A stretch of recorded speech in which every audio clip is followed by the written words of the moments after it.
দিনটা ছিল 5 সেপ্টেম্বর মানে টিচার্স ডের দিন। তো আমরা কিভাবে সেলিব্রেট করলাম সেটা দেখতে হলে কিন্তু পুরো ভিডিওটা দেখতে হবে।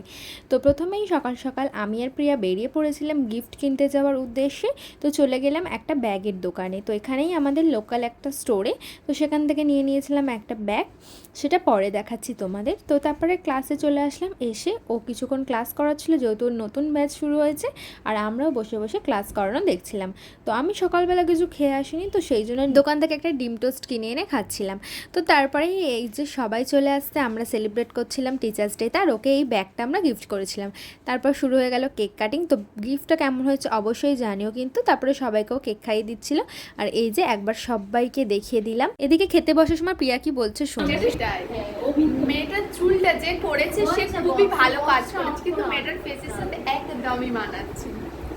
ও সবসময় এরমভাবেই আমার পিছনে পড়ে থাকে। তো যাই হোক, তারপরে এদিকে আমাদের দিয়ে দিল খাবার, আর ও এনেছিল লুচি আর তরকারি। তো তারপরে বেরিয়েই একটু সোনায়ের সাথে দেখা করলাম, আজকে অনেক দিন পরে দেখা হয়েছে। আর দেখো না, এখন থেকেই বাইক অ্যাডিক্টেড হয়ে গেছে। তো যাই হোক, তারপরে চলে গিয়েছিলাম একটা দোকানে, কারণ প্রচণ্ড জোরে খিদে পেয়েছিল, যেহেতু সকাল থেকে শুধুমাত্র আমি ওই ডিম টোস্টই খেয়ে আছি। তো তারপরে খেয়ে নিলাম একটা দোকানে গিয়ে চিকেন কাটলেট, আর একটা বেশ কী ছিল, তারপরে খেলাম একটা কোল্ড ড্রিঙ্কস। তো তারপরে মিজরির খাবারটা শেষ হয়ে গেছিলো, যেটাও সন্ধ্যাবেলা সকালবেলা খাই, তো সেটাই আনতে গেছিলাম পজ ওয়ার্ল্ড থেকে, আর নিয়েছিলাম সাথে একটা ওর ওষুধ। আমার টিচার্স ডেটা এইভাবেই কাটলো, স্কুলে পড়লে একটু অন্যরকমভাবেই হয়তো কাটতো। আসলে